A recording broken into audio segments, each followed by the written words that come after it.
lived here for thousands of years. We've been hunting the whale for 2,000 years. The center of our lives has always been whaling. We have whale bones everywhere. The evidence shows that we've been very successful here. We've always believed that the whale gives itself to us. We've never hunted the whale, but the whale gave itself to us. 1849, the commercial whalers started catching these whales, and they started rendering the oil. And they were getting 100 barrels of oil from this one whale. The whole world depended on whale oil back in the 1840s, right up until the turn of the century. They could whale all day long. It didn't get dark. It was like they struck a, oil, whale oil, and they depleted the animals. Then they saw all these walruses, millions of walruses laying all over the beach. But walrus were smaller than the whales. They had to catch more walruses to make, fill up their barrels. The world needed oil. The population of Point Hope was like 4,000 people. With the commercial whalers coming in and depleting the animals, whole communities were dying, starving. The population of Point Hope was down to 126 people from 4,000. They discovered oil, crude oil, in the ground, which they didn't need whale oil anymore.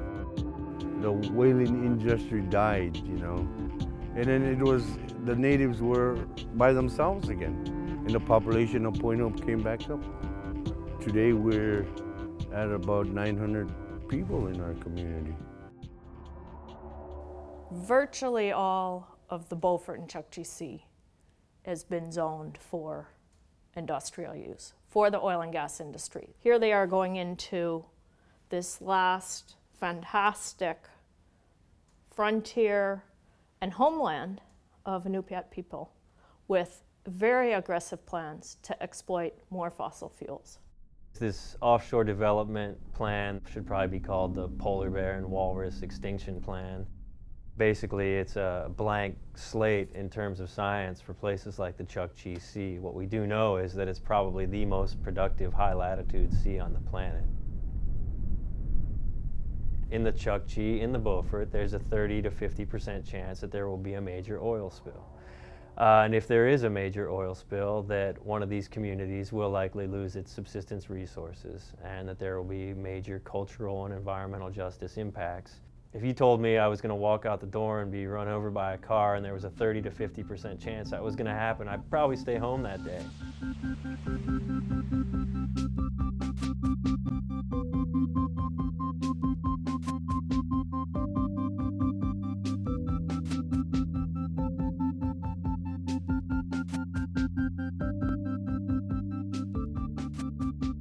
I know oil is used to manufacture many of the things that we depend on.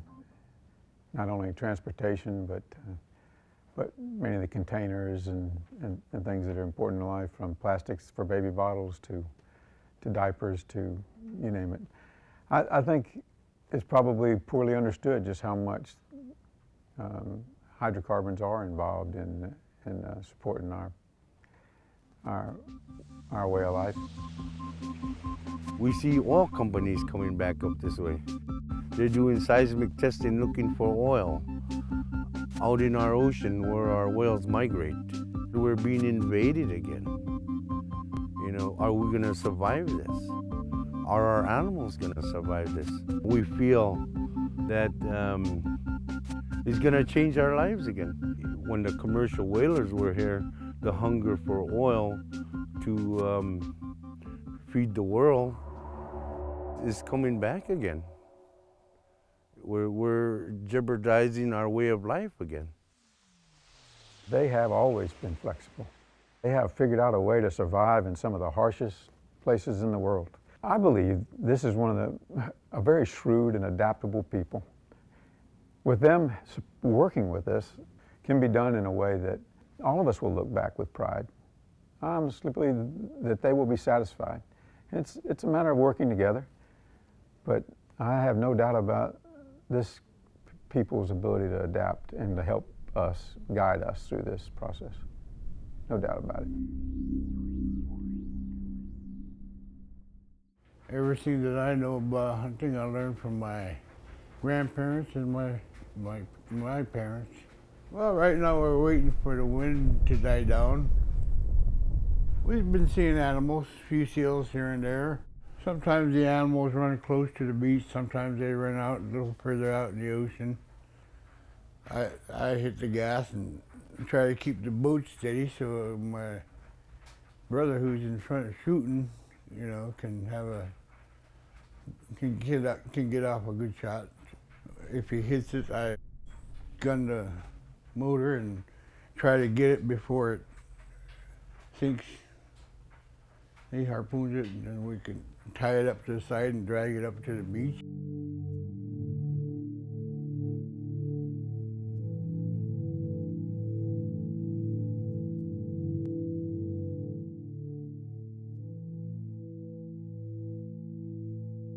They lived in these sod houses up until 1975. And then we see the change when they started moving into these wooden houses, moving into a different world, into a different time. We see a change of trying to get the best of both worlds, of living in this one world, but keeping a tradition and culture in another world. Of not losing our identity as a people. But here we have TVs, we have Hondas. We've seen the loss of our dog teams. We have snow machines, we have four-wheelers, we have vehicles.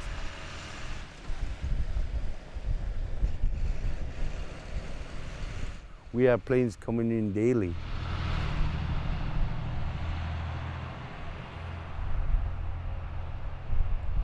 Everybody had hunted with kayaks. 5 years later, not one person had a kayak. It was that abrupt. You know, the motorboat had come in. It was so much more efficient than a kayak. It changed abruptly. The moment you change that, you also change the way of life. And it was the same with dog teams. You know, you came into a village and everybody had dog teams, the smaller places. And you came back 5 years later and maybe 1 or 2 dog teams existed.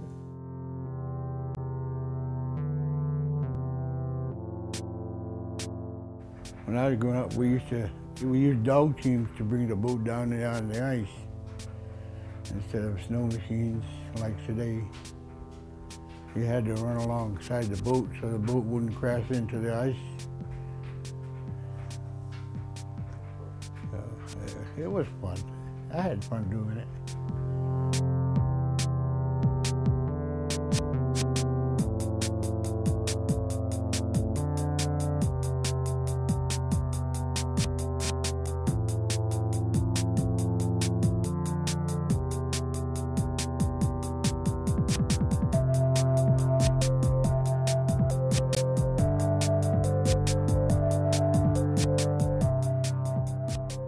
If everything that happened in our society over the last 1,000 years was compressed into just 2 generations, and that is extremely traumatic.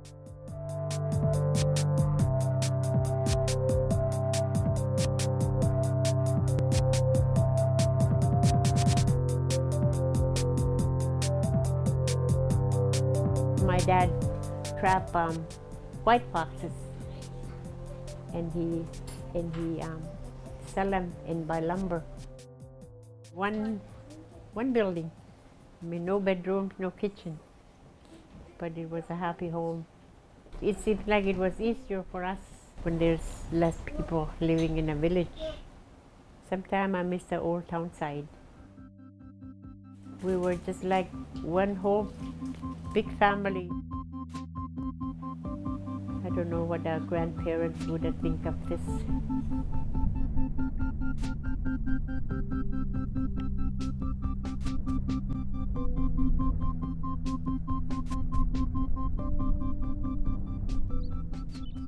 Seismic exploration puts an enormously loud sound into the water.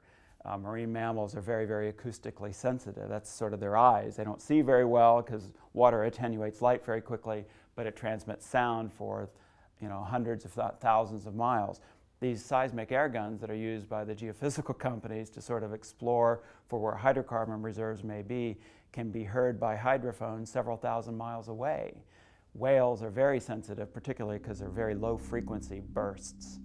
The whales in particular will avoid active seismic operations as we would walk around a jackhammer on the street to avoid being close to that noise.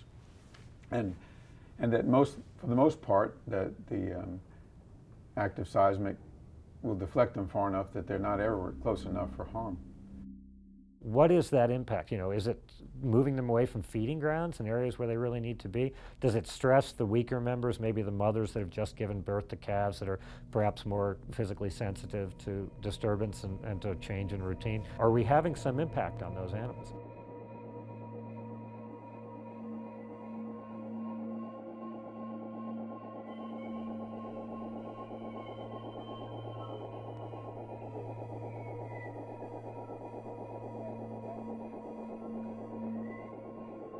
While they were out there doing the seismic operations with that air gun, what did you do to the animals? Because, the walrus never came back during the fall time. That's when they were out there. And they migrated further out. And we have no way of getting them.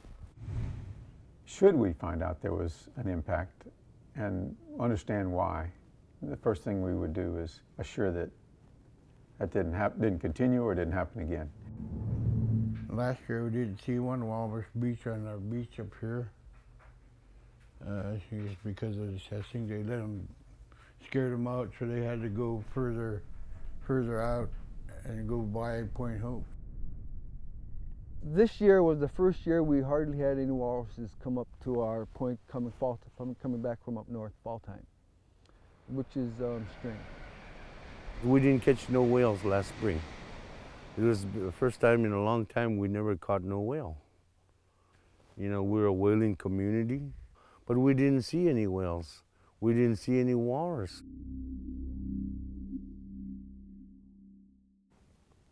It doesn't necessarily mean that just because we had a few months of operation out there, that the walrus didn't, in Point Hope, the fact that they didn't have a good hunt in Point Hope are connected.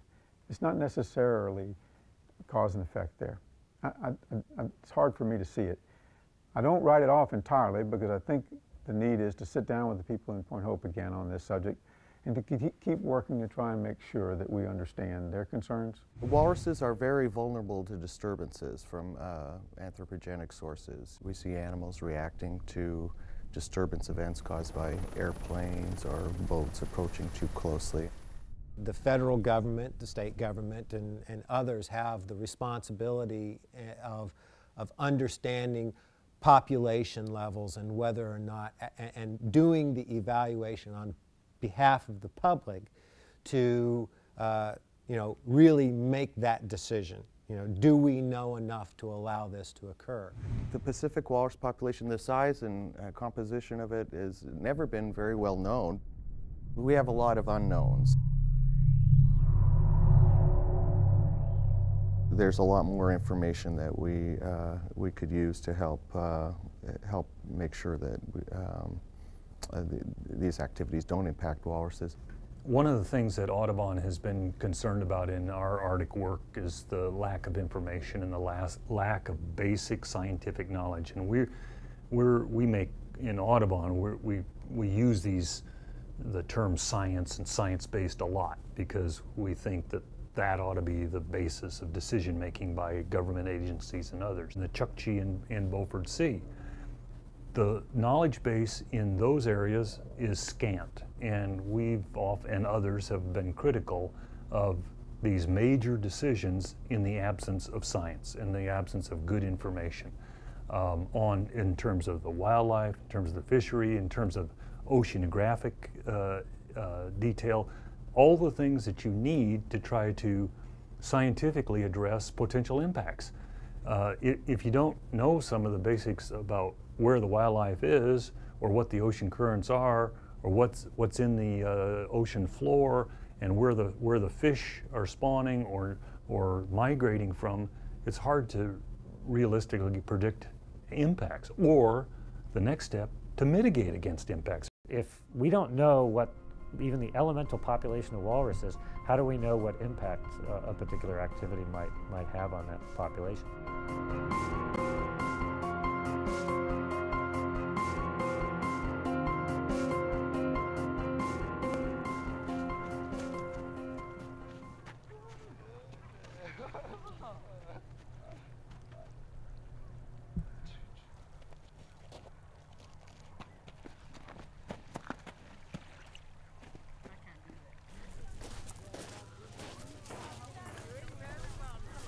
It's a thing that you learn from when you just starting to understand.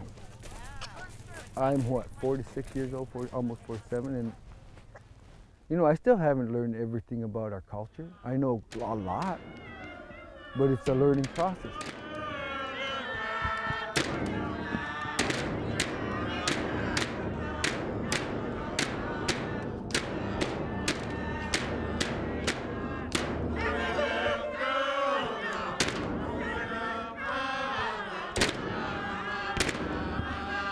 It's a scary feeling, you know, to know that, you know, we've been doing these for hundreds of years, and to have a feeling that, you know, it could all stop.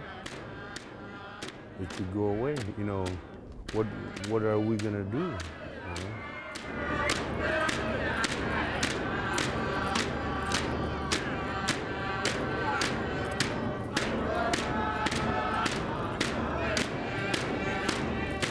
We don't want this to be lost. We don't want our way of life to be stopped by oil companies.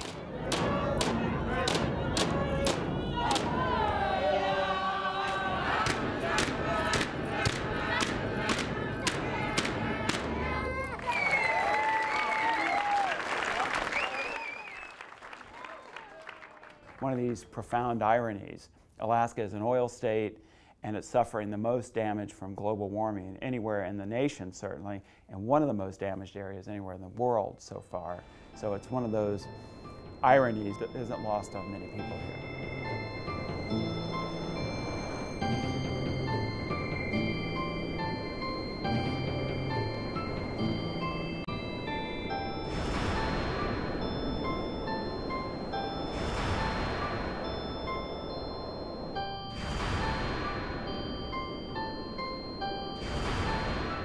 We've seen the federal government in their environmental assessment and in their sort of procedural responsibilities ignoring the fact that global warming exists. We're looking at an environmental assessment, which is the document they have to do to justify ongoing oil development. We're looking at a document that basically has remained unchanged since the early 90s. Says nothing about climate change, says nothing about the fact that global warming has increased exponentially, as has our understanding of it. And in this case, they're not even bothering to lie. They're just ignoring the fact that global warming and climate change is occurring.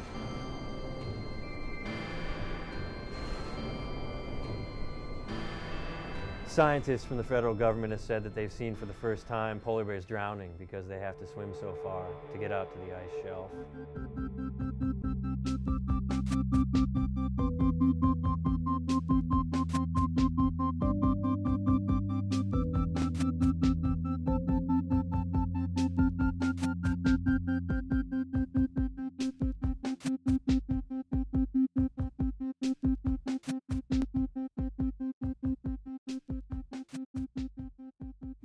Certainly the rate of change that humans are bringing to the Arctic is something that species have never experienced before. There are great concerns that we don't have a historical precedence to understand what will happen in the future. Polar bears are eaten in some communities, of course seals and whales as well. And there is great concern among northerners and scientists alike that the changes that we're seeing in the sea ice will greatly affect the availability of these resources to northern people. What's unique in the Arctic Ocean is, for example, the polar bears congregate at feeding sites in the fall. So you could have anywhere from 60 to 100 polar bears gathered together and get oiled if there's a spill at the time that they're congregated. Polar bears, we know from laboratory experiments, are extremely vulnerable to oil. So if there's oil exposed in their habitat, and if a bear swims through it, they will groom it off, and we have seen that bears will die from ingested oil. So we are concerned because one of the difficulties is that oil development is an additive pressure on the bears. So what we're really looking for is very careful management of oil exploration and development production in polar bear habitat. Because we know that polar bears are under pressure from climate change, and what we can't afford is other pressures on the populations. Those sources of food are still so important to people there, not just economically, but culturally as well. You know, that people say there that they're a sealing culture, they're a whaling culture. If you take away those sources of food, you take away who they are as a people. One of the intrinsic values of Native communities is our relationship to our environment. Our tie to the land is truly what makes us Native people. And if you lose that tie to the land, that's the really scary thing. That's really losing who you are. I don't want to lose my culture. I don't want to lose my language. I don't want to lose my land and territories.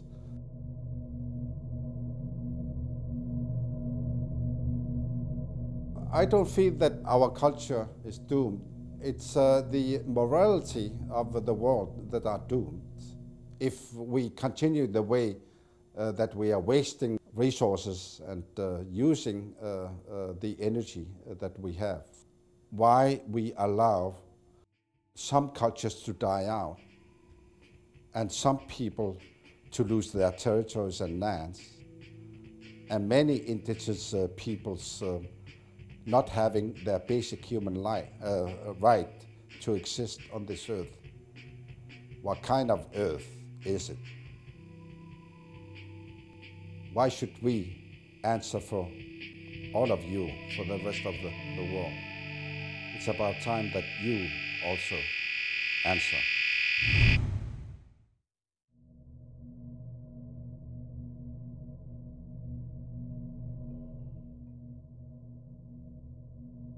Once you choose to dedicate an area, to offer an area to oil and gas activities, you are of necessity, there's just no getting around it, allowing that area to be industrialized. I mean, the North Slope of Alaska, it's over 1,000 square miles of industrial development with pipelines and roads and drill pads and all of those airstrips and airports and housing facilities and all those things that make up an industrial area. You can't have that activity and a pristine environment at the same time, no matter what anybody tells you. And so we need to make informed decisions before dedicating an area to that activity about whether it's appropriate there or not.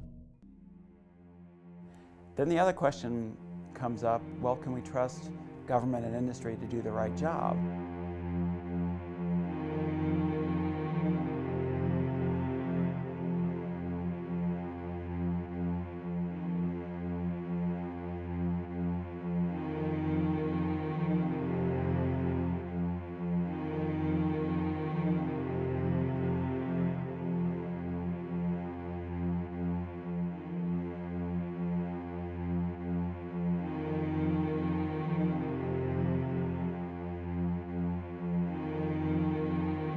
Exxon Valdez, spilled, the official estimate was around 11 million gallons, 40,000 tons.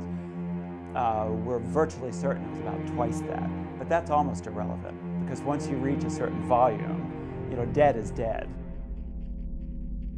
It sent a wave of very, very toxic crude oil right through Prince William Sound and out into the Gulf of Alaska. It ultimately covered over 10,000 square miles of Alaska's coastal ocean with the coastal current. It ended up on over 1,500 miles of beaches, many of them national parks, wildlife refuges, ancestral native lands, second largest national forest in the nation, state parks. So pretty important biological areas. It shut down fisheries. It caused hundreds of thousands of seabirds to die just within those first 2 months.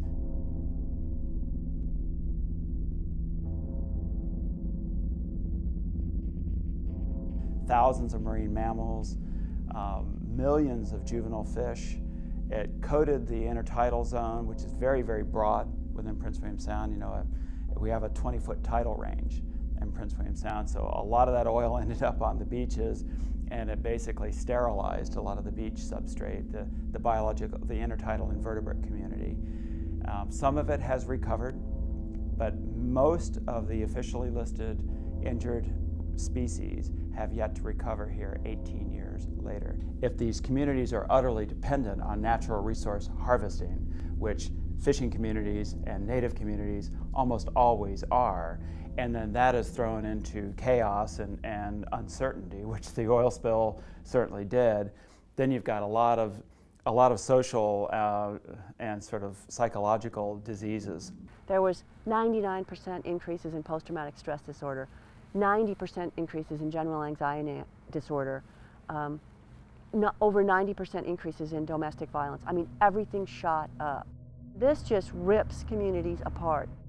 This is the kind of thing that we know we want to avoid everywhere, particularly now in the Arctic. There are always going to be spills. There's basically a spill a day on the North Slope in Alaska, on shore. That's the stats over many, many years. It's basically a spill a day.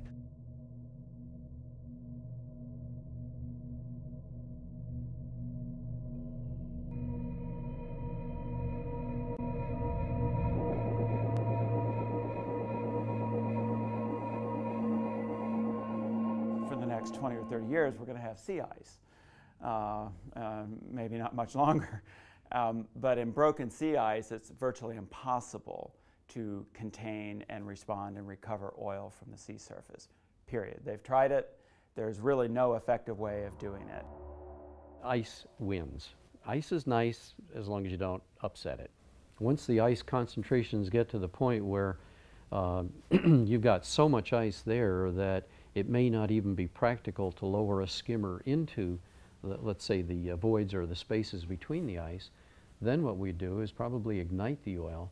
And we could do that with handheld igniters. We could do it flying over and dropping gelled fuel into the oil to burn it.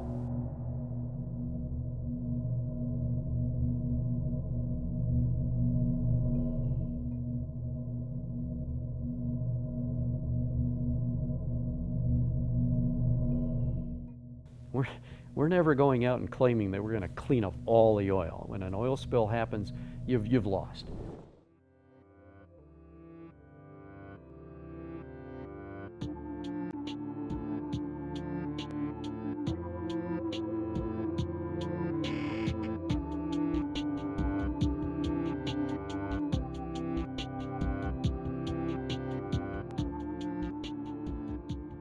The conditions here are what is the right word? Living conditions are challenging.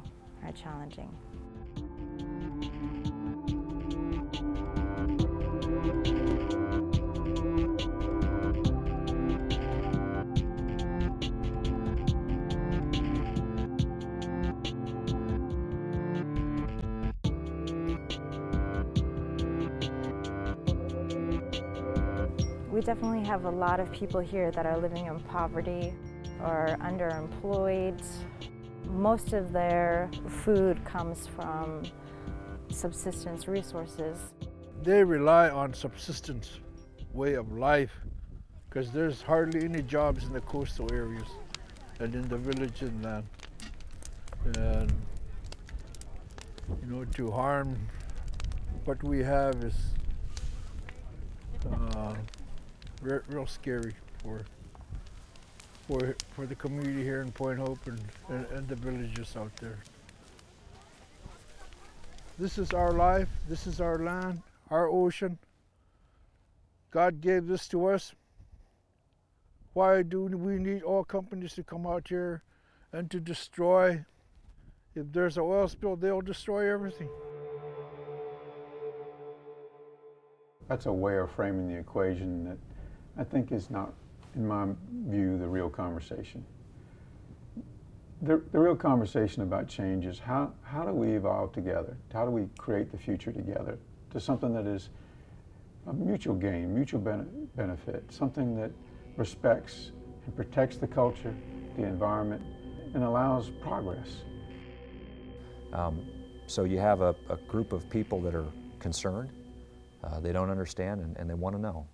And we want to bring the data and the specifics to the discussion in a way that's understandable, and we can demonstrate our experience we have globally or in the Arctic in the past and in the present, the things we're working on now. So, and that's important to us to do that, to have that discussion. There's others, it seems, a small group of folks that will spend time doing anything they can to derail the discussion, and they will talk about an example, but there's no data behind it. There's no.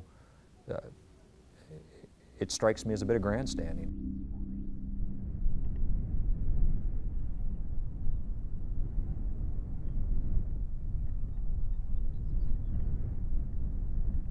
There's a lot of changes, and it comes at a time when we're trying to recapture ourselves. Our younger people are making an effort to try to find out who they are, what they are, recapture our ancestry and our culture. The unfortunate thing about it is that I don't think we can if we don't have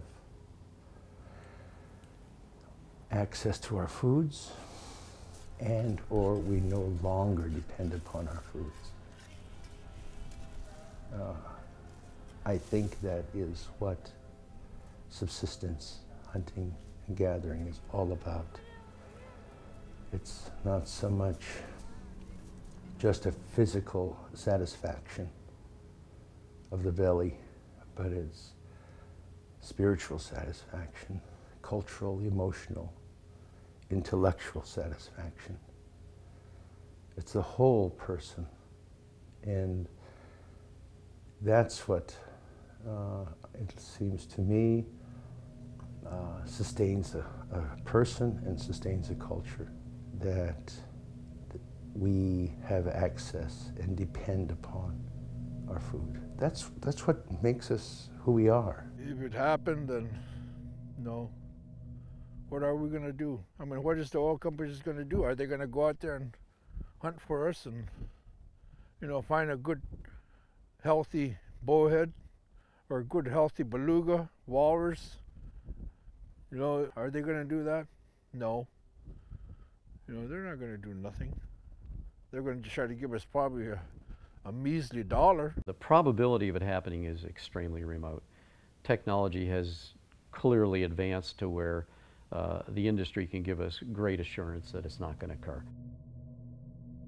Before the Exxon Valdez, the federal government predicted that a spill of this magnitude may happen once every 241 years in Prince William Sound. It took 12 years. The same sort of probability analyses are being played on the Arctic issues right now, and so the industry and the government are habitually, pathologically, downplaying the element of risk.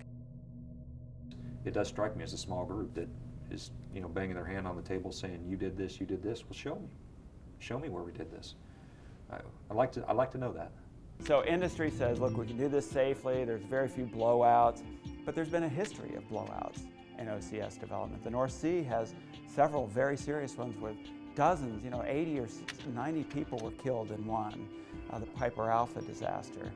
There have been the Santa Barbara disaster. The biggest marine oil spill, accidental marine oil spill in history, was an offshore rig blowout, the Ixtoc 1 blowout in the Gulf of Mexico back in the late 70s.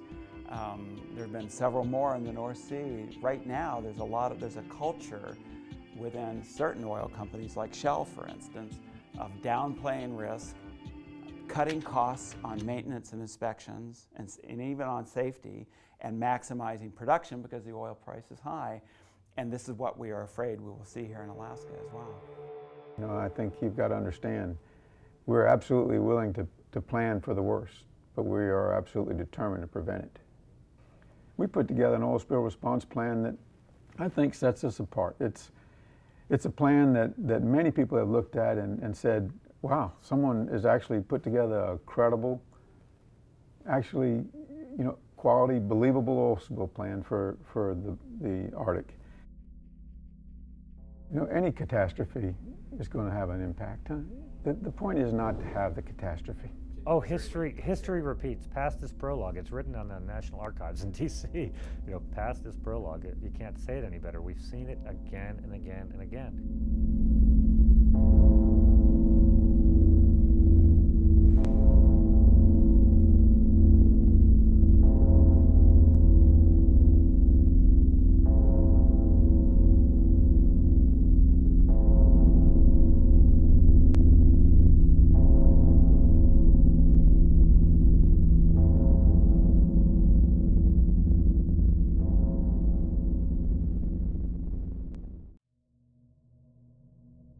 There's no public process, there's no adequate science, there's no real chance for the American public to weigh in on whether or not this is a good idea or not.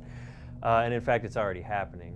We make mistakes, like any human does, but I think the culture of this company and the way we want to work this and approach this is different than the concept of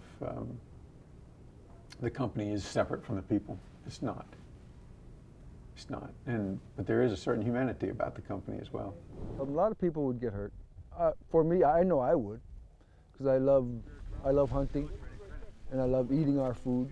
It's a pretty hard thing. But right now, I wouldn't want to see shell out there on our ocean. I really wouldn't. I want to teach my family how to live off the land instead of depending on people to bring products in so that we can keep on living. No money can buy that. Not $1 million, not $1 billion can say that. If it's gone, I mean, there's no getting it back. It'd be hard to put a price on that. You'd be like you'd be stealing my soul. We're not just a big bad oil company, you know. It's a bunch of people like us that have done it, been there, believe in what we're doing, and have no desire to disrespect the people here or the land. I wouldn't have taken this job if I didn't think my children would one day look back on it and say, my dad did that, and be a little bit proud about it.